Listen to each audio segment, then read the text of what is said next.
Indonesia के Papua क्षेत्र में 6.7 तीव्रता का भूकंप आया। अबेपुरा शहर में भूकंप की दहशत से लोग अपने घरों में से बाहर निकले और ऊंची जगहों की ओर भागे। 6.7 तीव्रता वाले भूकंप से कई इमारतों को हल्का नुकसान पहुंचा, लेकिन कोई बड़ा नुकसान नहीं हुआ है और किसी के हताहत होने की खबर नहीं है। सभी लोग सुरक्षित हैं, लेकिन भूकंप के बाद सुनामी के खतरे को देखते हुए प्रशासन अलर्ट पर है, क्योंकि ये क्षेत्र पहले भी कई घातक भूकंप झेल चुका है।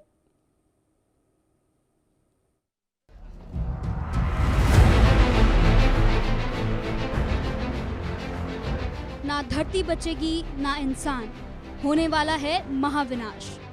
धरती के नीचे हो रही बड़ी हलचल, महाभूकंप का रेड सिग्नल, महासुनामी की चेतावनी, होने वाली है अनहोनी, आने वाली है महासुनामी, मचेगी बड़ी तबाही।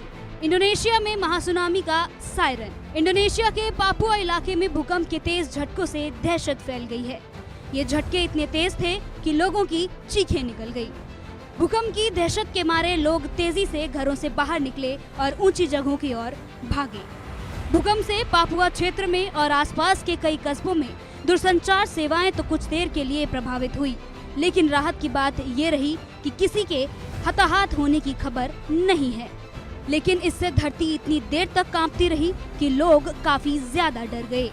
USGC यानी अमेरिकी भूवैज्ञानिक सर्वेक्षण के मुताबिक ये भूकंप 6.6 तीव्रता का था। भूकंप का केंद्र अबेपुरा शहर से लगभग 200 किलोमीटर दूर था, जिसकी आबादी 62,000 से ज्यादा है। भूकंप का केंद्र जमीन से 70 किलोमीटर की गहराई में था। वहीं पैसिफिक सुनामी वार्निंग सेंटर ने भूकंप के बाद सुनामी की चेतावनी जारी नहीं की। इंडोनेशिया की मौसम और भूवैज्ञानिक एजेंसी ने साफ किया कि सुनामी का कोई खतरा नहीं है, क्योंकि भूकंप का केंद्र जमीन के भीतर था। आपको याद दिला दें कि इससे पहले 10 अक्टूबर 2025 को दक्षिण फिलीपींस के तट पर 2 शक्तिशाली भूकंप आए थे और भूकंप केंद्र के पास के शहरों में बुनियादी ढांचे को नुकसान पहुंचा था। वहीं इंडोनेशिया पहले भी भूकंप की त्रासदी झेल चुका है। फरवरी 2004 में आए भूकंप में 30 लोगों की मौत हुई थी और सैकड़ों मकान ढह गए थे, जबकि उसी साल नवंबर में एक और भूकंप में 32 लोगों की जान चली गई थी। जनवरी 2021 में सुलावेसी में आए 6.2 तीव्रता के भूकंप में 100 से ज्यादा लोग मारे गए थे, जबकि हजारों बेघर हो गए थे। 2018 में पालू में 5 तीव्रता के भूकंप और उसके बाद आई सुनामी में 2000 से ज्यादा लोग मारे गए हैं। 2018 में पालू में 7.5 तीव्रता के भूकंप और उसके बाद आई सुनामी में 2000 से ज्यादा लोग मारे गए थे। 2004 में आचे प्रांत में 9.1 तीव्रता का भूकंप आया था, जिससे सुनामी आई और इंडोनेशिया में 1,70,000 से ज्यादा लोगों की मौत हो गई थी। इंडोनेशिया को अक्सर कुदरत के कहर का सामना करना पड़ता है, जिसकी वजह है इंडोनेशिया दुनिया के सबसे एक्टिव सेस्मिक और वोल्केनिक एरिया में से एक है। इसकी वजह है यहाँ की टेक्टोनिक स्ट्रक्चर। यह एरिया कई बड़ी प्लेट्स के जंक्शन पॉइंट पर लोकेटेड है।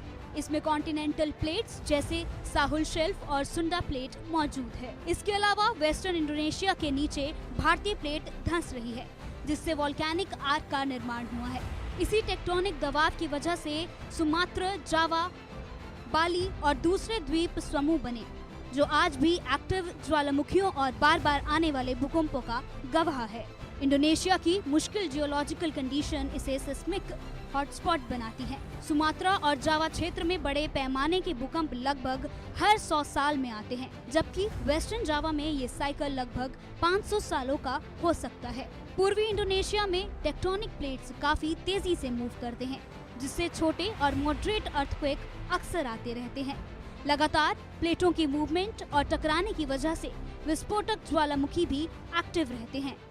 इसकी वजह से इंडोनेशिया को रिंग ऑफ फायर का अहम हिस्सा माना जाता है। Bureau report, India news.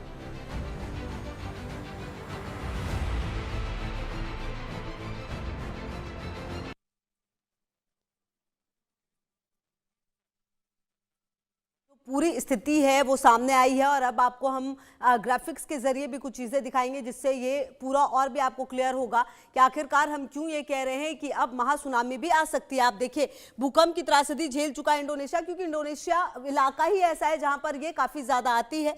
फरवरी 2004 में आए भूकंप में 30 लोगों की मौत हुई थी। आप देखिए किस तरह से सिलसिलेवार यहाँ पर ये हुआ है। नवंबर 2004 में एक और भूकंप आया, फिर 32 लोगों की जान चली गई। इसके अलावा जनवरी 2021 में सुलावेसी में 6.2 तीव्रता का भूकंप जो है वो यहां पर आया था। सुलावेसी के भूकंप में 100 से ज्यादा लोग मारे गए थे, जबकि हजारों लोग बेघर हुए थे। जी हां, और वही 2018 में पालू में देखिए 7.5 तीव्रता का भूकंप आया था, जिसने तबाही मचाई थी। तो कुल मिलाकर इस भूकंप में आपको बता दें 2000 से ज्यादा लोग मारे गए थे। भूकंप के बाद जो सुनामी आई उसमें 2004 में आचे प्रांत में 9.1 तीव्रता का भूकंप आया। 9.1 मतलब आप समझ रहे हैं। आप देखिए, भूकंप और सुनामी से 1,70,000 से ज्यादा लोगों की जान गई। फरवरी 2004 में आए भूकंप में 30 लोगों की जान गई। तो देखिए, इंडोनेशिया कहीं ना कहीं ऐसा स्ट्रक्चर ही है जिसकी वजह से यहां पर यह स्थिति नजर आती है। आप देखिए, अमेरिकी भूवैज्ञानिक सर्वेक्षण के मुताबिक क्या सामने आया है।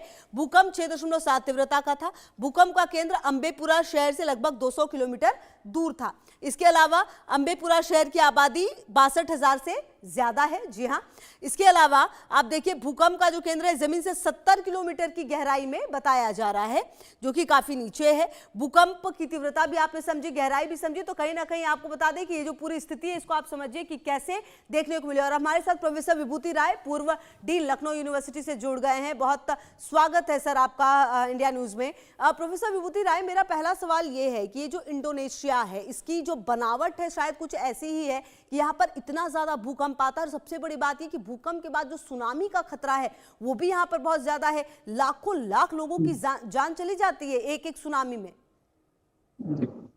देखिए, ऐसा ये जो क्षेत्र है ये पैसिफिक ओशन और एक पैसिफिक प्लेट के पश्चिमी भाग में है। और इस क्षेत्र में हम लोग देख रहे हैं कि पिछले 2-3 महीने में, चाहे वो टमाटका एरिया हो, चटका रशा का, चाहे वो फिलीपाइंस हो और चाहे ये इंडोनेशिया, इन सब जगहों पे लगातार भूकंप आ रहे हैं। और यहाँ पर टेक्टोनिक प्लेट्स में बहुत ज्यादा गति दिखाई दे रही है। जैसा भूवैज्ञानिकों का अनुमान है, लगभग 8 से 10 सेंटीमीटर प्रति वर्ष के हिसाब से ये प्लेट्स जो हैं, पैसिफिक प्लेट, ये पश्चिम की तरफ लगातार दूसरी प्लेट को ढकेल रही हैं, जो इनको एशियन प्लेट कहते हैं। और इसके कारण यहाँ ट्रेंच सिस्टम जो डेवलप्ड है उसमें भूकंप आते रहते हैं। ये जो बड़ा भूकंप आया है ये मुख्य रूप से ऐसे क्षेत्र में आया है जहां पर कि काफी जनसंख्या वाला क्षेत्र है। अभी पिछले जो बड़े और भी 7.8 रिक्टर स्केल और फिलीपाइंस में 6.8 रिक्टर स्केल पे जो मैग्नीट्यूड के आए थे अर्थक्वेक, वो समुद्र के अंदर करीब करीब थे, तो उससे बहुत ज्यादा नुकसान नहीं हुआ था। हालांकि सुनामी की वार्निंग दी गई थी, लेकिन यहाँ पर जो भूकंप आया इंडोनेशिया में, ये लैंड एरिया के पास में इसका केंद्र है और उसके कारण ज्यादा क्षति हुई है। जैसा आपने अभी अपने विवरण में दिखाया कि ये यहाँ पर जिस भी क्षेत्र में ज्यादा रिहायशी एरिया है वहाँ बिल्डिंग्स का गिरने का खतरा, जो पुल वगैरह है उनके गिरने का खतरा लगातार बना रहता है। तो ये क्षेत्र ही पूरा का पूरा इंडोनेशिया द्वीप समूह जो है ये टेक्टोनिकली हाईली एक्टिव है। और इसके लिए एक पैसिफिक जो रिंग ऑफ फायर जिसको हम कहते हैं, जहाँ भूकंप और ज्वालामुखी लगातार आते रहते हैं, तो इन क्षेत्रों में अर्ली वार्निंग सिस्टम डेवलप किए गए हैं। लेकिन अर्थक्वेक के केस में अर्ली वार्निंग सिस्टम से बहुत ज्यादा उससे बचाव नहीं किया जा सकता, यद्यपि सुनामी के बारे में हम लोग बचाव कर सकते हैं। जी,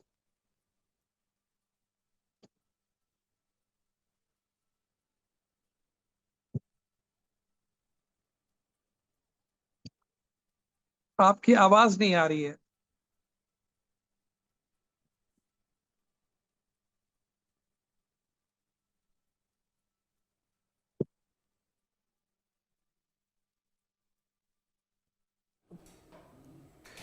सर, आपको मेरी आवाज आ रही है?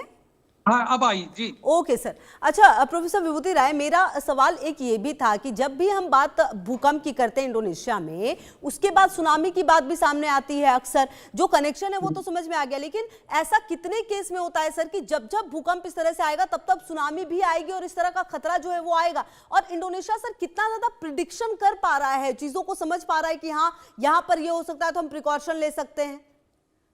देखिए, ऐसा सुनामी समुद्र में आती है, तो जो भी क्षेत्र ऐसी जगह जो अर्थक्वेक का एपिसेंटर है, जो कि समुद्र के अंदर हो या लैंड जहां पे समुद्र आसपास हो, वहां पे अगर भूकंप आता है तो सुनामी की वेव्स जनरेट होती हैं।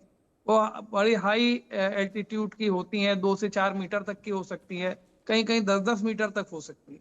तो ये क्षेत्र और क्षेत्र के बारे में उससे डिपेंड करता है। जैसे हिमालय में जो भूकंप आते हैं उससे सुनामी का कोई लेना देना नहीं है, और इसी प्रकार से जो लैंड एरिया में कॉन्टिनेंट के अंदर आते हैं वहां पे सुनामी से कोई इफेक्ट नहीं पड़ता। पर जो ऐसे क्षेत्र हैं जो कि समुद्र के किनारे हैं, और चाहे वो लैंड में अर्थक्वेक आए चाहे समुद्र के अंदर, क्योंकि समुद्र के तलहटी में भी अर्थक्वेक आते रहते हैं वहां से, तो वहां पे सुनामी का खतरा ज्यादा रहता है। इंडोनेशिया मुख्य रूप से एक द्वीप समूह है, जिसमें चारों जो द्वीप है उनमें चारों तरफ समुद्र है। तो इंडोनेशिया की किसी भी अगर किसी भी द्वीप में अर्थक्वेक आएगा तो उसका इफेक्ट सुनामी के रूप में आसपास में जरूर आएगा। तो ये संबंध है। और जहां पर आजकल भूकंप आ रहे हैं ये पैसिफिक ओशन और उसके आसपास के क्षेत्र हैं, प्रशांत महासागर, और उसमें हम लोग ज्यादा ऊर्जा का विस्तारण देख रहे हैं आजकल।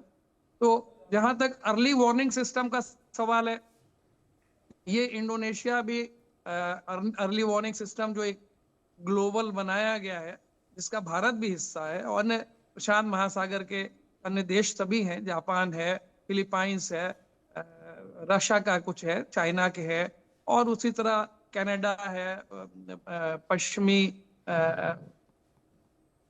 क्षेत्र जो उत्तर यूएसए का है, और साउथ अमेरिका के क्षेत्र हैं। तो जितने भी कोस्टल एरिया के क्षेत्र हैं सभी में अर्ली वार्निंग सिस्टम लगाया गया है, जिससे कि जल्दी से जल्दी जो सुनामी से रिलेटेड वार्निंग है वो लोगों को पहुंचाई जा सके। अगर 10-15-20 मिनट का भी पहले पता चल जाता है तो लोगों को बचाया जा सकता है। परंतु जैसा मैं देख रहा हूँ इंडोनेशिया में जो ये अर्थक्वेक आया, इसमें बिल्डिंग्स गिरी हैं, काफी लोग उसमें इंजर हुए हैं और शायद हताहत भी हुए हो। तो इस क्षेत्र में देखिए, अर्थक्वेक अगर आएगा तो अगर लैंड में आएगा और ये घने आबादी वाले क्षेत्र हैं तो यहाँ पे जान माल की नुकसान होएगा ही होएगा, क्योंकि अर्थक्वेक वेव कुछ ही सेकंडों में सैकड़ों किलोमीटर पहुंच जाती है।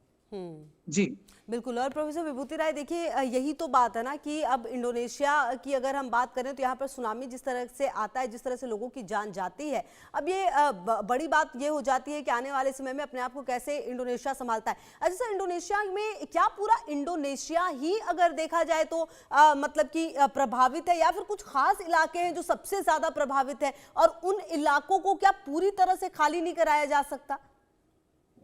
देखिए, ये द्वीप समूह है, जैसे मैंने कहा। हाँ। ये एक ऐसा भारत जैसा सिंगल लैंड कॉन्टिनेंट नहीं है। तो इन द्वीपों में ये कनेक्टिविटी आपस में ये लोग ओशन के में उसके थ्रू करते हैं। कोई एक देश होता तो उसके लिए हो सकता है कि डेवलप किया जा सके, परंतु अब ये जो क्षेत्र है इंडोनेशिया का, यहाँ से एक ट्रेंच सिस्टम, ट्रेंच का मतलब होता है कि एक बहुत गहरी खाई, जहाँ पे कि एक लिथोस्फेरिक प्लेट दूसरे लिथोस्फेरिक प्लेट के नीचे लगातार जा रही है, और उसकी रफ्तार 8 से 10 सेंटीमीटर प्रति वर्ष है।